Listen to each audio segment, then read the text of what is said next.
Bueno, formaba parte de lo que eran los títulos, la portada del lado P, esto que ha ocurrido en estas últimas semanas y que ha mantenido en vilo a buena parte de la sociedad bonaerense, que tiene que ver con las amenazas de bomba en las escuelas de la provincia de Buenos Aires, casi 100 de promedio por día en estos últimos 15 días. Veremos qué pasa en esta última semana previa a las elecciones. Algunos, incluso el invitado que está acá, han estado trabajando con este tema y hay muchísimos datos para aportar. El Procurador General de la Corte, de la Corte Suprema de la Justicia de Bonaerense, Julio Contegrán, tiene la gentileza de visitarnos esta noche. Procurador, buenas noches. Buenas noches, gracias por la invitación. Es una sana costumbre, su antecesora solía visitarnos también y para nosotros siempre nos resulta interesante, justamente porque a veces uno tiene muchas inquietudes acerca de cómo funciona la justicia. Hay muchos otros temas, la reforma en materia procesal penal en la provincia de Buenos Aires, sobre los que queremos dialogar con usted. Pero bueno, claro, Fabián anticipaba este tema, que es el gran tema de debate. A ver, esta travesura que nosotros cuando éramos chicos la escuchábamos, ocurría. ¿Ha recrudecido ahora esto de amenazas de bombas en las escuelas de la provincia de Buenos Aires? Sin dudas, los datos son elocuentes. En el año 2016 nosotros tuvimos identificados 480 investigaciones penales preparatorias, es decir, causas penales derivadas de denuncias por delitos contra el orden público. Una parte menor, muy menor de esas 480 correspondían a intimidaciones públicas, que es el delito que se está configurando en estos tiempos.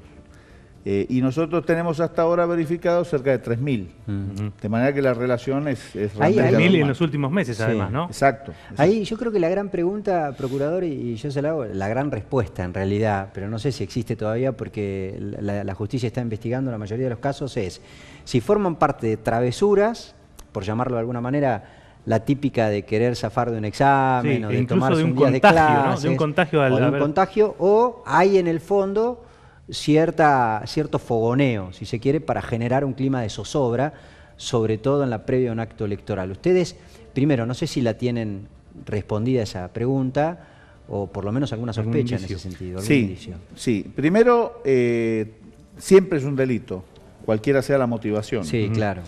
Después está claro, a nuestro juicio, que hay 3 momentos históricos distintos desde mediados de julio. 17 de julio fue la fecha en que nosotros comenzamos a detectar alguna tendencia creciente en las estadísticas de la Procuración, que nos generaron una alerta y que obligaron a que constituyéramos una mesa de crisis y de seguimiento integrada por el Secretario de Política Criminal, otros funcionarios de la Procuración y que yo tuve la responsabilidad de conducir.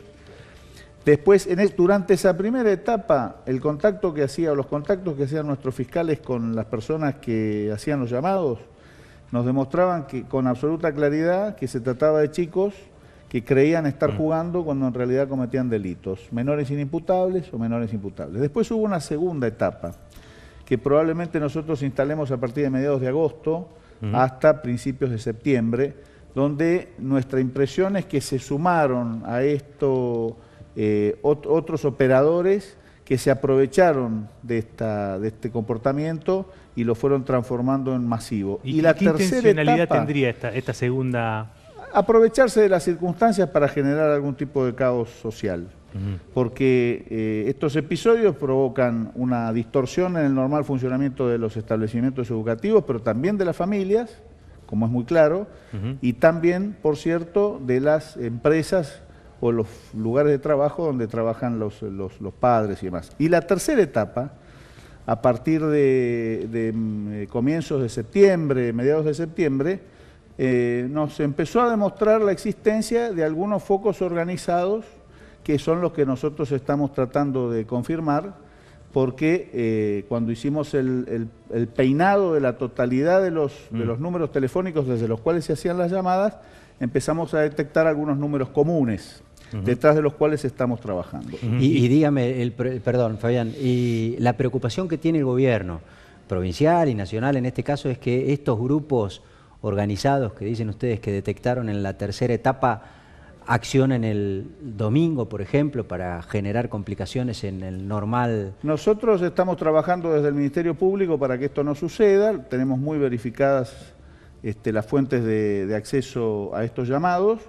Por supuesto, siempre existe la posibilidad de hacer algún llamado desde algún lugar. Mi impresión es que está todo dado como para neutralizarlo, porque la reacción del Estado ha sido muy inmediata, la reacción de la justicia ha sido inmediata. Nosotros tenemos personas detenidas, procesados, esto realmente es muy serio. El Poder Ejecutivo ha dispuesto, y lo mismo los municipios, iniciar acciones civiles, patrimoniales para recuperar el daño que esto ha provocado.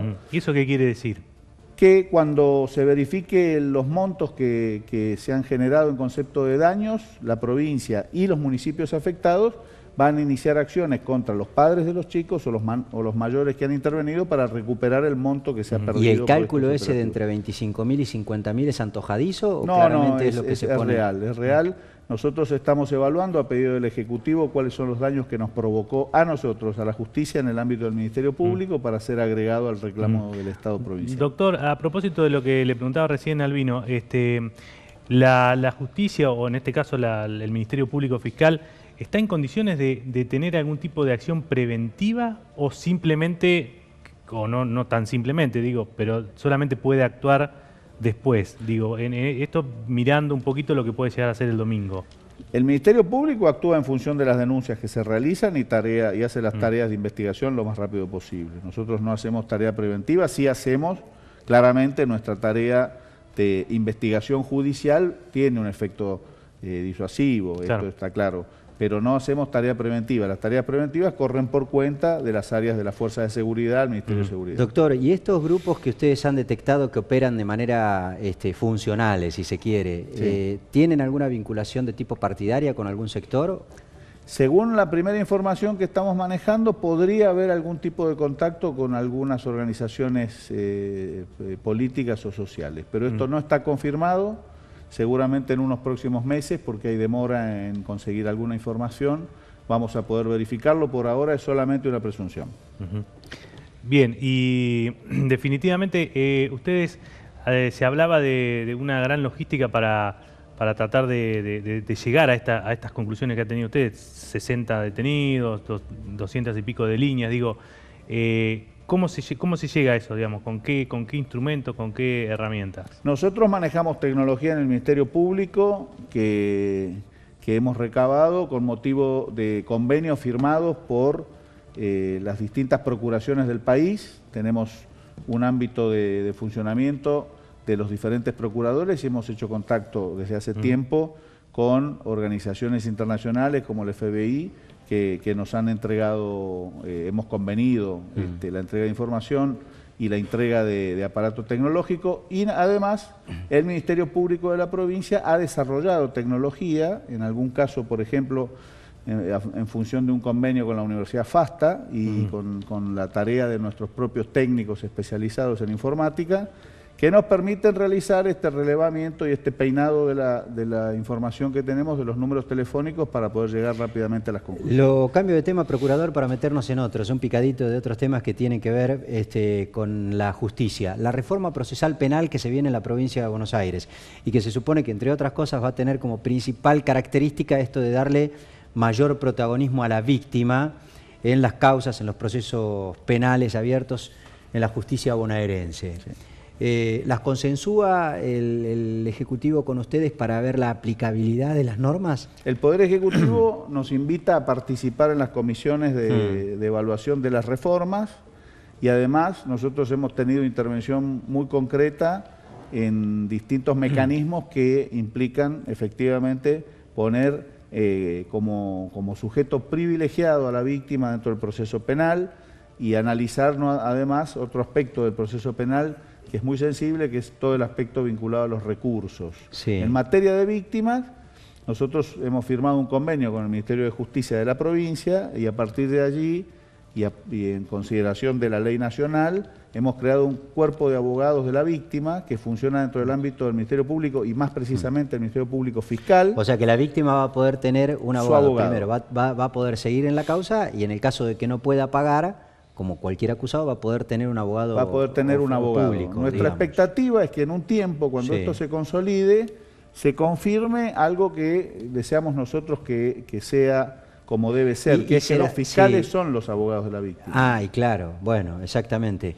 Pero a veces los fiscales esa era la gran pregunta. Ocupados, ¿no? Exactamente. Están muy ocupados y necesitan... Nuestra expectativa es que los abogados, el cuerpo de abogados de la víctima, no solo cumpla una labor procesal, sino que además cumpla una labor de contención y acompañamiento de la víctima y su familia. Doctor, ¿va a ser determinante, por ejemplo, la opinión de la víctima para cualquier acto de morigeración de pena de algún imputado de algún delito? Una de las alternativas de modificación del Código Procesal es una consulta vinculante. Sí. Eso se está discutiendo, no hay una definición al respecto, porque se trata de cuestiones de carácter técnico, pero sin ninguna duda, en algunas especies de delito, la opinión de la víctima es algo que no se puede dejar de lado. O sea, tendrá que ser vinculante por lo menos en algunas causas. A mi juicio, en algunas especies de delitos no debería sale serlo. Nadie, doctor, en eso estamos totalmente de acuerdo, porque si la víctima es determinante no sale nadie. No necesariamente. Yo he hablado con jueces, y usted seguramente debe hablar con varios también, que muchas veces me dicen, acá el problema de la morigeración de la pena, antes que un beneficio para el imputado, que finalmente se transforma en un beneficio para el imputado,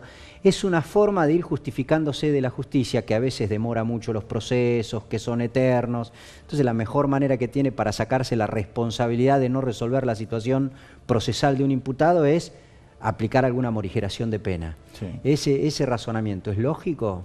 Y depende de las circunstancias. Acá hay que analizarlo también en el contexto que implica que dentro del proceso hay diferentes operadores y hay tensiones muy fuertes que tienen que ver con la defensa privada o la defensa pública, sí, el contexto social, la opinión pública, los mecanismos de comunicación que tienen que ver con los medios que intervienen, toman la información y la circulan, el organismo jurisdiccional, por supuesto, y naturalmente el cuerpo de fiscales.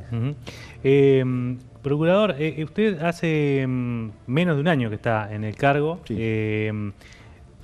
Su antecesora fue una funcionaria que tuvo muchos años, incluso que estaba un tanto cuestionada, había estado cuestionada por algunos sectores. Digo, para aquellos que no están muy metidos en el tema de lo que pasa en la justicia y demás, ¿cómo definiría usted este cambio que hubo en el Ministerio Público Fiscal, en la Procuración, digamos? ¿Cuáles serían los lineamientos que usted intentó imponer o qué modificar en relación con la gestión anterior? Son varias cosas, pero yo creo que podría sintetizarla en algunas pocas. La primera y principal, hay una diferencia de método de gestión. Yo tengo la convicción de que un territorio tan extenso como la provincia de Buenos Aires requiere indudablemente e indefectiblemente un proceso de descentralización para la gestión. Y esto sucedió. Pero antes también se venían haciendo... ¿Pero usted qué tiene, delegados suyos en el interior? No, esto sucedió y sucede y seguirá sucediendo. Sí. Hay 135 municipios que implican la delegación administrativo-política de la provincia y hay 19 departamentos judiciales donde funcionan los fiscales generales, defensores generales, asesores y curadores. Esto sucedió y va a seguir sucediendo. ¿Cuál es la diferencia?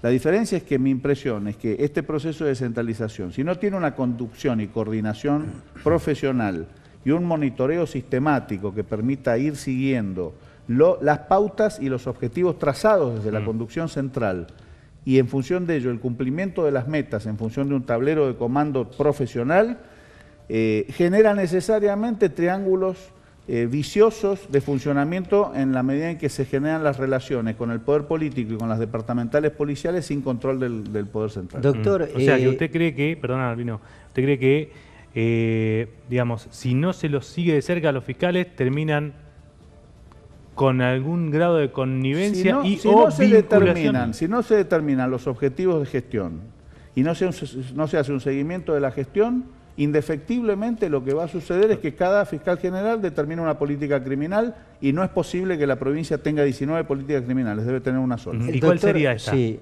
¿Cuál sería? Depende de las circunstancias. Nosotros hemos determinado, el 7 de marzo, cuando hicimos la presentación al Teatro Coliseo Podestá, hemos determinado 3 áreas de gestión prioritarias en política criminal.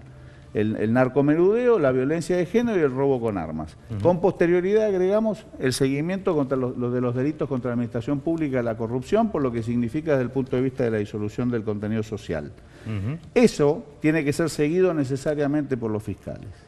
Y además nosotros pretendemos que desde la conducción central, es decir, desde la Procuración, se le otorgue a los fiscales y a los defensores un instrumental para la investigación que sea común y se refleje en la paridad de armas de ambas áreas. Si esto no se hace desde el Poder Central, esto es, desde la conducción central del organismo Ministerio Público, es un problema. Doctor, usted como procurador, ¿es determinante en la línea de investigación de un delito penal? O sea, ¿usted le dice al fiscal vaya por allá, no vaya, actúe o no actúe? No le digo ni lo puedo hacer, porque la ley no lo permite. Sí, ¿y por qué hay objeciones a su par nacional, Gilles Garbó, en el sentido de que digita la justicia por cuestiones de posicionamiento político? Yo no sé eso porque no es mi área, no conozco, no corresponde que yo hable de una colega como la doctora Gil Carbó y no hacia mi estilo hablar. Pero si yo condujera la investigación de los fiscales, si diese instrucción para la investigación, si tomase decisión respecto de los objetivos que tienen que seguir en el proceso de investigación, estaría violando la ley. La última pregunta que le hago con su función, porque también fue un debate histórico en la provincia de Buenos Aires. ¿Dividimos o no dividimos? ¿Qué es esto de que el procurador es jefe de la acusación, porque es el jefe natural de los fiscales, y jefe de los defensores oficiales, de pobres y ausentes y demás? ¿Cuál es su posición con relación a ese tema? Mi posición es muy categórica, no hay que dividir. Yo he postulado el 7 de marzo, cuando presenté mis lineamientos estratégicos, la unidad en la diversidad. El Ministerio Público debe ser uno, con áreas de funcionamiento autónomas. 3 áreas: Ministerio Público Fiscal, de la Defensa y Ministerio Público Asistencial o Tutelar, formado por asesores y curadores. La idea es que nos concentremos en los objetivos que son comunes: respeto de los derechos humanos, respeto de los vulnerables, garantizar la tutela judicial efectiva, el acceso a la justicia, y a partir de acá cada uno dentro de su área de funcionamiento. Porque no hay nada mejor. Usted entiende la lógica que suena razonable de plantear: el procurador es el jefe de alguien que acusa en un proceso y de alguien, eventualmente, en el caso de que tenga algún defensor de pobres y ausentes, que lo defienda. La explicación está en la pregunta suya anterior. Si el procurador tuviese injerencia en los procesos particulares, estaría cometiendo un delito de prevaricato, porque estaría acusando y defendiendo al mismo tiempo. Como el procurador no puede entrar en esta, lo único que puede hacer es concentrar la conducción de los grandes lineamientos. Y cuando hay conflicto de intereses entre las 2 áreas de gestión, que son Ministerio Público Fiscal y la Defensa, debe replegarse y esperar que avance. Contegrán, también de mi parte la última pregunta. Usted hablaba recién del tema de la acusación contra funcionarios públicos por causas de eventuales hechos de corrupción. Sí. ¿Usted cree que en estos últimos años los fiscales no tuvieron la suficiente ímpetu para investigar eso y ahora sí hay un lineamiento claro hacia esa dirección? Yo no puedo, Fabián, garantizar qué es lo que sucedió antes. Sí puedo garantizar lo que sucedió a partir del 28 de diciembre del año pasado, que asumí el cargo. Nosotros hicimos un relevamiento en todos los departamentos judiciales de cuáles eran las causas con relevancia institucional que por alguna circunstancia estaban atrasadas. Y a partir de ahí me reuní con los fiscales generales y con los fiscales que tenían a su cargo estas investigaciones y les dimos impulso y garantía y además respaldo institucional para que pudieran avanzar. Y así fue que se produjeron los episodios en La Plata de investigación de fiscales que no funcionaban, de jueces que funcionaban irregularmente, en Lomas de Zamora con el tema de la Salada 1 y 2, en Lomas de Zamora con el tema del juego y en otros departamentos judiciales que han tenido menos notoriedad, pero que son tan importantes como estos. Nosotros, en definitiva, no podemos hacer una evaluación, yo personalmente no puedo hacer una evaluación de las motivaciones por las que esto no sucedió. No sucedió. Está claro que no sucedió y que a partir de nuestra conducción estamos intentando que suceda. Doctor, no tome la pregunta como una acusación, más bien todo lo contrario. Es una manera de que usted nos explique de que esto no es así. Lo habrá escuchado. Hay muchos jueces, en el caso de la provincia de Buenos Aires, empezando por su antecesora Falvo, que dejémoslo de lado porque en todo caso no le voy a pedir a usted qué opine sobre su antecesora, no corresponde, lo ha dicho recién. Pero en el caso de Rosansky, en el caso de Melazo, ahora se discute otro juicio político contra otro juez como Luis Arias, que claramente se han manifestado en términos ideológicos por ahí en la vereda de enfrente a este gobierno. Y hay sobre la base de esos casos de jueces a los que se les inició una denuncia y que terminaron renunciando, sospecha de persecución de tipo política. ¿Usted garantiza, el sistema garantiza la neutralidad de quien juzga a esos jueces? ¿El sistema garantiza la neutralidad? No, yo garantizo personalmente la neutralidad y la autonomía e independencia del Ministerio Público y la razón por la cual yo estoy en este cargo es, entre otras muchas cosas, probablemente esta de las más importantes, porque yo garantizo independencia. Porque yo se lo pregunto porque yo lo he hablado con algunos de esos jueces y le digo, ¿y para qué renuncian? Si no tienen nada que ocultar, ¿para qué renuncian? Te sometes a un proceso y se supone que la lógica es que vayas a... Y dice, renuncio, y me dijeron varios, renuncio porque no me queda otra, porque no hay chance alguna de que salga bien, porque tengo un jurado, exactamente, tengo un jurado claramente direccionado para que no tenga garantías en mi defensa. Yo garantizo el ejercicio del derecho de defensa, la función que tiene el Ministerio Público y que yo ejerzo es la de acusación, en los casos en que me incumbe la acusación y después intervenir en todo el proceso, garantizando que los alegatos van a ser objetivos y las posibilidades de ejercer el derecho de defensa están garantizadas por la intervención del procurador. En esto va mi compromiso personal, profesional e institucional. Claro, aun cuando hasta antes de asumir en este cargo era un funcionario de María Eugenia Vidal, digamos, de la gobernadora. Absolutamente. ¿Eso no tiñe un poco esa afirmación que hace usted? En absoluto. La gobernadora, cuando a mí me sentó para decirme que había decidido proponerme para ocupar eventualmente el cargo de procurador, fue muy clara.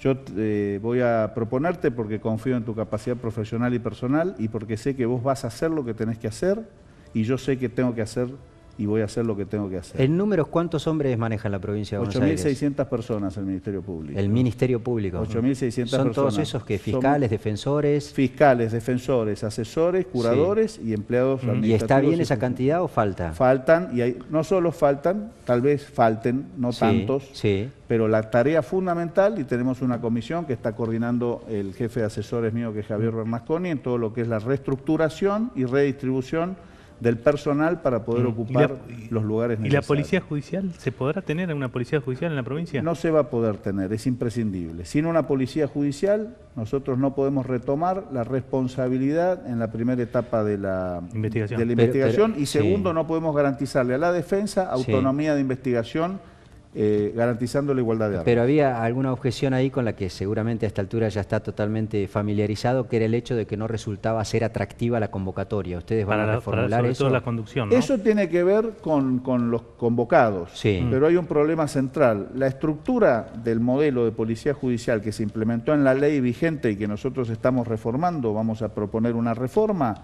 es una estructura que claramente está destinada a no investigar, a no trabajar, a no hacer de la policía judicial un rol, cumplir un rol que es fundamental para la tarea del Ministerio Público. Estamos reformulando todo el proyecto de ley. Doctor Julio Contegrán, Procurador General de la Suprema Corte Bonaerense, muchísimas gracias por haber venido esta noche a charlar con nosotros. Gracias a ustedes por la invitación. Vamos a una pausa. Después de este primer bloque vamos a meternos en lo que queda de campaña electoral con referentes del Frente Cambiemos, de Unidad Ciudadana y del Frente Un País de Sergio Massa, y después también para el próximo y el último bloque en realidad, un poco de las encuestas. Un poco de análisis, a ver la gente de la opinión pública qué dice. Ya volvemos.